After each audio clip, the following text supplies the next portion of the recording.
চাব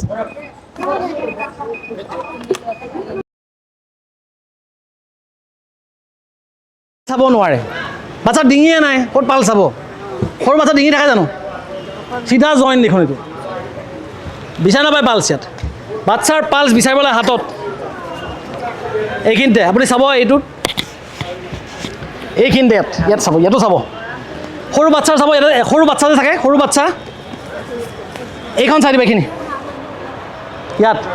একদম বেবীবিলাক যে আছে বা টডলাৰবিলাক ইহঁতৰতো ইয়াত পাই যাব ইহঁতৰ ইয়াত পাই যাব সেইকাৰণে আগতে পালছ চাবলৈ শিকি থ'ব বাচ্চাটোৰ শিকি থ'ব আজি তেতিয়া কি হ'ব ভৱিষ্যতে প্ৰয়োজন হ'ব পাৰে ছাপ'জ আপুনি পালছ চাওঁতে পালছটো আজি পাইছে পাছত পোৱা নাই তেতিয়াহ'লে শিশুৰ ক্ষেত্ৰত কেইটামান বেলেগ বেলেগ উপায় একেবাৰে সৰু শিশু হ'লে আপুনি এনেকৈ দিলেও হ'ব CPR এনেকৈ একেবাৰে সৰু যিহেতু বুজি পালে বা এনেকৈ দিলেও হ'ব তাতকৈও যদি সৰু শিশু হয়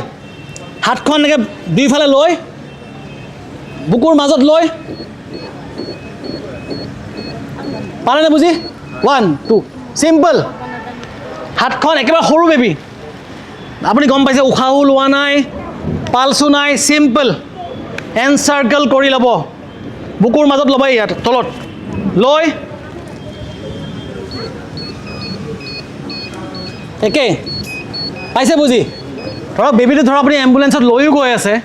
অন্ততঃ CPR দি লৈ গৈ থাকক ডক্টৰৰ অলপ সহায় হ'ব পালে বুজি তাতকৈ যদি ডাঙৰ বেবী হয় তেতিয়াহ'লে আপোনাৰ এনেকৈ ধৰিব নোৱাৰিব এনেকৈ দিলেও হ'ব যদি ডাঙৰ বেবী হয় কিন্তু ডাঙৰ মানুহৰ ক্ষেত্ৰত যদি গম পাইছে পালছ নাই সেইটো নাই CPR ষ্টাৰ্ট